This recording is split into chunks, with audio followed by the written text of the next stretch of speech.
ఆంధ్రప్రదేశ్లో వైఎస్ఆర్సీపీ పార్టీ కూటమి ప్రభుత్వం బాధ్యతలు చేపట్టి 2 ఏళ్లు పూర్తయిన సందర్భంగా నిర్వహించినటువంటి ఆ కార్యక్రమం ఏదైతే ఉందో వెన్నుపోటుకి 2 ఏళ్లు చంద్రబాబు అని చెప్పేసి మాట్లాడుకుంటూ కార్యక్రమాన్ని ఏర్పాటు చేసుకున్నారు. రాష్ట్ర వ్యాప్తంగా కొన్ని నియోజకవర్గాల్లో ధర్నాలు రాస్తారోకులు అంటూ చేసుకున్నటువంటి పరిస్థితి.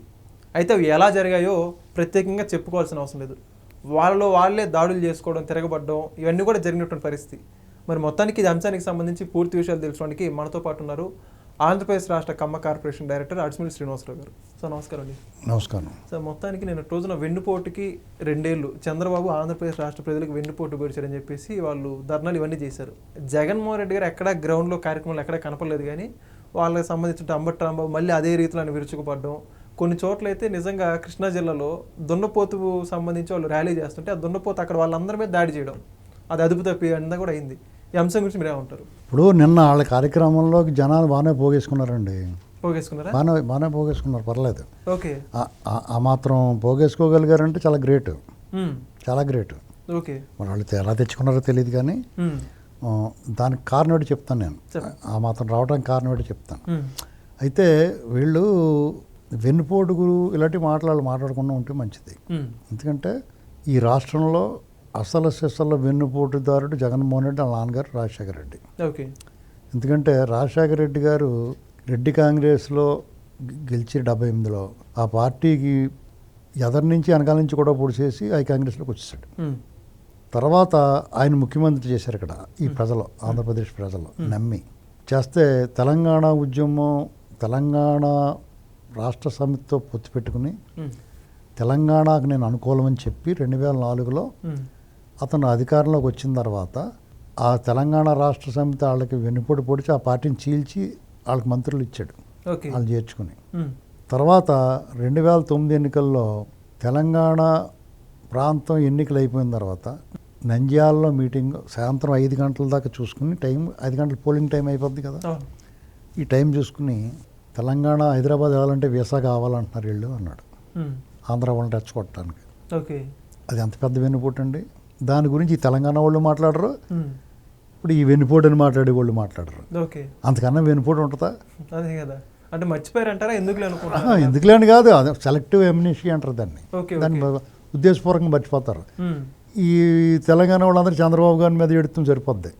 అదే కదా, ఇటు ఈ సోకాళ్ళు బ్యాచ్, కేసీఆర్ గారి బ్యాచ్ కొంతమంది ఉన్నారు, వాళ్ళకి రాజశేఖర రెడ్డి చేసింది కనపడితే వాళ్ళు కొడుతూ స్నేహం చేస్తారు. మళ్ళీ తెలంగాణ వాదులు ముసుగులో ఉన్న బ్యాచ్ జగన్తో స్నేహం చేస్తారు, ఆడుతూ రుచి వాళ్ళకి. చూడు కావాలితే ఇప్పుడు తెలంగాణ వెళ్ళాలంటే మీకు వీసా కావాలని చెప్పి రెచ్చగొట్టాడు వాళ్ళని. చంద్రబాబు నాయుడుగా నాకు 2 గోళ్ళు ఇద్దరు కావాలరా బాబు అన్నాడు. ఈ ఇద్దరులో ఎవరు మంచోడు చెప్పు నువ్వు? ఇక్కడే మాటలో అర్థమవుతుంది కదా చంద్రబాబు గారి గురించి. ఇప్పుడు నాకు వాళ్ళు కావాలి వీళ్ళు కావాలి అందరూ అదే మాట అన్నారు కదా, మాకు ప్రతి ఓడు మా 2 కోళ్ళు అందరూ అన్నారు అదే ఆ మాట. ఇది ఇక జగన్మోహన్ రెడ్డి అమరావతిలో ఇల్లు కట్టుకున్నాను, నేను మీకు అందరికన్నా బాగా చేస్తాను, అందరికన్నా బాగా కడతానండి. ఆ రైతులు 3 రాజధానులు అని చెప్పి ఎంత పెద్ద వెన్నుపోటు పొడిచాడు, వాళ్ళు ఎంత ఇబ్బంది పెట్టేశాడు. సంపూర్ణ మద్యపాన నిషేధం చేస్తానని చెప్పాడు. మహిళలందరికీ నాసిరకం, నాణ్యత లేని నాసిరకం కల్తీ మద్యాన్ని సప్లై చేసి వాళ్ళందరూ ప్రాణాలు తీసాడు. అది వెన్నుపోటే కాదు, పరమ దుర్మార్గమైన హేయమైన చర్య. వాళ్ళ కుటుంబాలు నాశనం చేస్తాడు. పిఆర్సీ రద్దు చేస్తానని చెప్పేసి ఏమో నాకు తెల్ల సరిగ్గా తెలవకనేసాను అన్నాడు. అది ఎంత పెద్ద వెన్నుపోటు. అలాంటి వెన్నుపోట్లు అతను 100 పొడిచాడు, అందుకనే ఓడాడు, ఇంటికి పోయాడు. ఇంక అటువంటిప్పుడు కొత్త ప్రభుత్వం వచ్చింది, జనం అంతా తిరగబడ్డారు. అసలు జనం ఎందుకు తిరగబడ్డారన్న ఆలోచన ఉంది అతనికి. ఆ గబ్బును వాళ్ళు వేసుకుని ఇష్టం మాట్లాడుతున్నారు, దానివల్ల కూడా మైనస్ అయిందని వాళ్ళలో వాళ్ళే కొంతమంది చెప్పారు బయటికి. ఇంకో ఇలాంటి పనికిమాలిన మాటలు మాట్లాడబట్టి మేము ఓడిపోయి నోటుకు వచ్చినట్టు రోజా రాని ఆ వంశీ ఇలాంటి వాళ్ళు అందరూ పెంట చేస్తారు మాకు అని చెప్పి అనుకున్నారు. మరి బుద్ధి రావాలి వాళ్ళకి. ఇప్పటికన్నా ఏమన్నా మానిందా రోజా మాట్లాడడం? కొడాలి నాని మొదలెట్టాడు కదా, మళ్ళీ కొత్తగా అంబటి రాంబాబు మాట్లాడుతున్నాడు, పేరు నాని పేటరేగిపోయి మాట్లాడుతున్నాడు.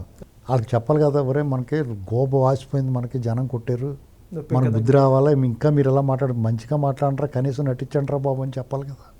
మంచోళ్ళ కింద నాకు అధికారం వచ్చేదాకా మంచోళ్ళ కింద నటించాలి కదా సన్నాసులు. జనం అంత దెబ్బ కొట్టేసినా కానీ మళ్ళీ ఇంకా అలాగే నరికేస్తాం, పొడిచేస్తాం, చంపేస్తాం అని. పైగా ఈ ప్రభుత్వం మీద ప్రజల్లో వ్యతిరేకత లేదు. ఫస్ట్ పాయింట్ గుర్తుపెట్టుకున్నావు. ఈ ప్రభుత్వం మీద వ్యతిరేకత ఎవరికి ఉందో చెప్తాను, అది కూడా అడుగున్నావు. ప్రజల్లో సాధారణ సగటు పౌరులకి ఈ ప్రభుత్వం మీద వ్యతిరేకత లేదు. ఈ ప్రభుత్వం మీద వ్యతిరేకత మరి అడుగు నువ్వు ఇంకెవరికి ఉందండి ఇందాక వ్యతిరేకత? వచ్చారు, మీరు చెప్పారు అంతమంది గ్యాదర్ చేసుకున్నారు, బాగానే వచ్చారు అన్నారు కదా, మరి వాళ్ళందరూ ఎవరు అంటారు మరి? వాళ్ళందరూ గంజాయి బ్యాచ్ ఉంటారు, మీకు సైన్యాసరి వాళ్ళ బ్యాచ్ వాళ్ళే ఎక్కువ ఉంటారు. ఓకే, వాళ్ళందరినీ పిలుచుకున్నారు, కొందరు డబ్బులు ఇచ్చి తెచ్చుకుంటారు. వాళ్ళు కేటర్ లేకుండా ఎందుకుంటారు, ఉంటారు కదా, అవునే అదే ఆ బ్యాచ్ అందరినీ బతిమాలు తెచ్చుకుంటారు.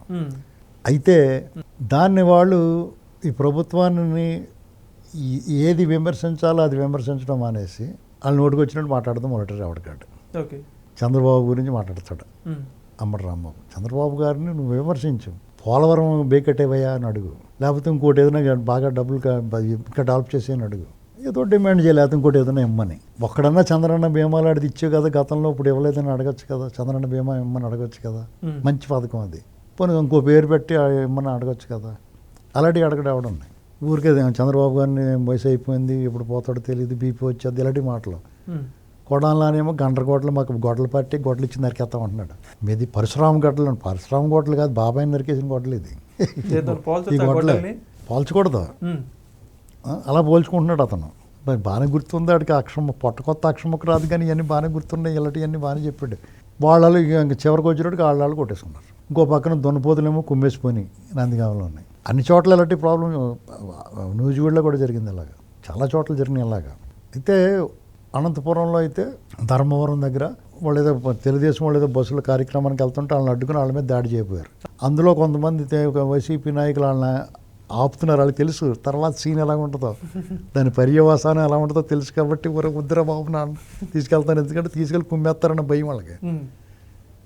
ఇలాంటి పరిస్థితుల్లో మీరు మీ కేడర్ను బలిపెట్టేయడం అవసరమా? 2 ఏళ్ళు అయింది, ఎన్నాళ్ళు అయింది అనుకుంటున్నారు మీరు? చచ్చి చేయడం ఇప్పుడు 2 ఏళ్ళు పూర్తయింది. మేము మీ కర్మ ఇంకా 3 ఏళ్ళు ఆగాలి మీరు ఎలక్షన్కి, అధికారంలో రావడానికి కాదు, మీ పరీక్ష రాయడానికి. పాస్ అవుతారా ఫెయిల్ అవుతారా తర్వాత కదా. మరి మన ప్రభుత్వం మీద సాధారణ సగటు పౌరుల్లో వ్యతిరేకత లేదని అనుకున్నాం. మరి ఎవరికి వ్యతిరేకత ఉంది? ఖచ్చితంగా తెలుగుదేశం పార్టీ వాళ్ళకి వ్యతిరేకత ఉంది. పార్టీ వాళ్ళకే వ్యతిరేకత. తెలుగుదేశం పార్టీలో చాలామంది కార్యకర్తలు కోపం ఉంది, వ్యతిరేకత ఉంది. ఏంటంటే అది ఓపెన్గా చెప్పుకోవాలి. ఇప్పుడు 2 ఏళ్ళు అయింది కాబట్టి మనం చెప్పుకోవాలి. తెలుగుదేశం పార్టీ ఇప్పుడు కూటమి ప్రభుత్వంలో కొంతమంది వైసీపీ జగన్ గడ్ సంకనాయకులు ఉన్నారనే బాధ ఉంది వాళ్ళకి. మొదటిదా ఇది? ఇంకా కనపడుతున్నారు వీళ్ళని, కానీ అది వాళ్ళకి తెలియదు. వాళ్ళు ఎప్పుడో సరెండర్ అయిపోయి బాబు దండం పెట్టేసి మేము మీ దగ్గర మేము ఆ తప్పులన్నీ ఒప్పేసుకుంటాం, వాళ్ళ బొక్కలన్నీ చెప్పేస్తామండి అని సరెండర్ అయిపోయి ఉండొచ్చు. రాత్రి ఎందుకు పెట్టుకున్నారు వాళ్ళకేం తెలియదు, తక్కువ ఎందుకు పెట్టుకుంటారు వాళ్ళకి తెలియదా? మనకున్న కోపం వాళ్ళకి ఉండదా? ఇప్పుడు మనకెంత కోపం ఉందో వాళ్ళకి ఉంటుంది కదా కోపం. బాధితులు ప్రత్యక్షంగా మనకన్నా ఎక్కువ బాధితులు కదా వాళ్ళు. కాబట్టి అది ఎక్స్క్యూజ్ చేయొచ్చు. వీళ్ళు కోపం ఉండడం కూడా సహజం, అలా కనపడతాం. పూర్తిగా అందరికీ వివరించి చెప్పలేరు కాబట్టి వీళ్ళు కోపం ఉండడం సహజం. ఇంకోటి కోపం ఏంటంటే కొంతమంది పోలీసు అధికారులు తెలుగుదేశం కార్యకర్తల పట్ల బిహేవ్ చేసే విధానం కొంచెం తేడాగా ఉంది. అలాగే నాయకుల పట్ల కార్యకర్తలకి కొన్ని చోట్ల కొన్ని ఆఫీసులకు వెళ్తే పని అవట్ల, అది వైసీపీ వాళ్ళ ద్వారా అవుతున్నాయి, డబ్బులు దొబ్బేసి పని చేస్తున్నారు. అలాంటివి కొన్ని ఉన్నాయి. ఇప్పుడు మేము అధికారంలో మేము తెలుగుదేశం వాళ్ళం కాబట్టి మాకు రూపాయి తీసుకోకుండా పని చేయాలంటారు. వాళ్ళు రూపాయి తీసుకోకుండా పని చేస్తే శాపం తల పగిలిపోద్దని వాళ్ళేమో ఉత్తినే చేయడానికి ఇష్టపడతలేదు. ఎంతో కొంత తీసుకోకుండా మా ఇంటికాడ వద్దంటారండి, మా ఇంటికాడ ఒప్పుకోరండి అని చెప్తున్నారు వాళ్ళు.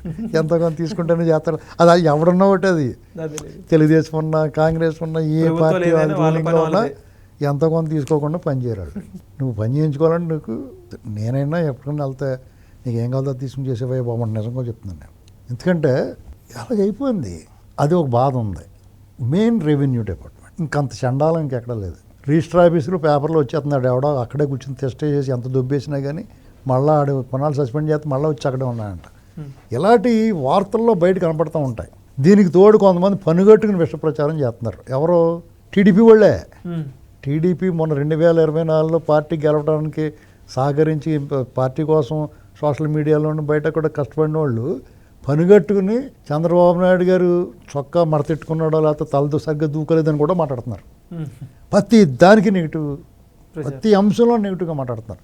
అందులో కొన్ని వాస్తవాలు ఉండొచ్చు, వాళ్ళ విమర్శల్లో కొంచెం అర్థవంతమైన విమర్శలు కూడా ఉన్నాయి, కాదని ఎవడం అనట్లేదు. ప్రతి పనికిమాలిన విమర్శలు కూడా చేయటం వల్ల వాల్యుబుల్ విమర్శకి, సరైన విమర్శకి విలువ లేకుండా పోతుంది ప్రతి అంశంలోనూ.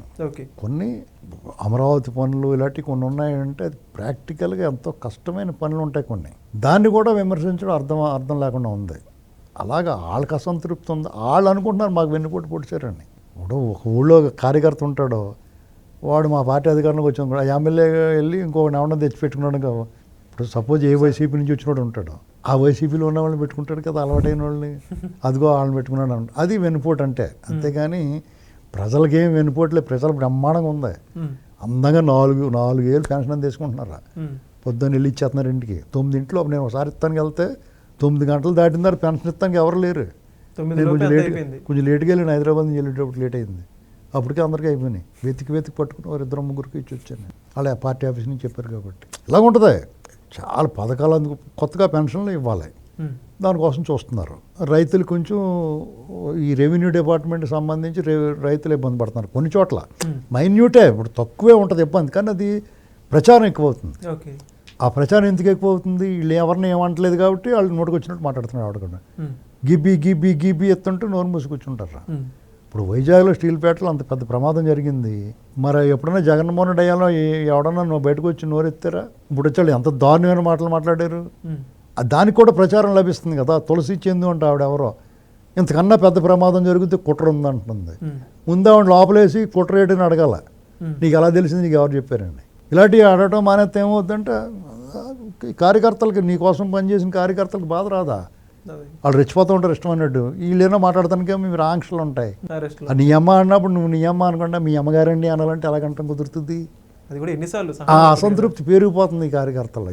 ఇది సరి చేసుకోవాలంతే. ప్రజలైతే చాలా హ్యాపీగా ఉన్నారు. జగన్మోహన్ రెడ్డి కల్లో కూడా తలుచుకోరాళ్ళు, ఎందుకంటే ఆ దెయ్యం, అది దెయ్యాన్ని తలుచుకుంటాడు ఎవడన్నా, దేవుని తలుచుకుంటాడు కానీ. అవును, ఇప్పుడు జగన్మోహన్ రెడ్డి అయ్యాంలో కూడా ఎవరినో ఒకళ్ళని ఇబ్బంది పెట్టేస్తుంటే ఒక అతను ఆర్టీసీ డ్రైవర్ని సాక్షి విలేకరు దొబ్బేస్తుంటే ఇల్లు, అయ్యా చంద్రబాబు గారు రెండు బాబు మీరు గజేంద్ర మోక్షంలో విష్ణుమూర్తి కోసం ఏడ్చాడు అతను. కావాలంటే వీడియో బయటకు వచ్చింది చూడు. అయ్యా తెలుగుదేశం వాళ్ళు రండి, చంద్రబాబు గారు రెండు బాబు అని గోల ఎట్టించాడు అతను. కాబట్టి ప్రజల విషయంలో చంద్రబాబు గారి పట్ల చాలా సానుకూలంగా ఉన్నారు. ఈ ప్రభుత్వమే ఉండాలని కోరుకుంటున్నారు. కానీ మధ్యలో పీడకల్లా వీళ్ళు ఉంటారు. ఈ పీడలు ఎవరైతే టీడీపీ కార్యకర్తలు ఉన్నారో వాళ్ళు మనస్తాపం కలగకూడదు, వాళ్ళకి అసహనం కలగకూడదు. 5 ఏళ్ళు భరించారు, వాళ్ళు ఇష్టం మాట్లాడుతూ నోరు మూసుకోరుకున్నారు. ఇప్పుడు కూడా ఊరుకోవాలంటే వాళ్ళు ఊరుకోవడానికి ఇబ్బంది వస్తుంది, మీ పట్ల కోపం వస్తుంది, అదే అసంతృప్తి. Okay, thank you sir.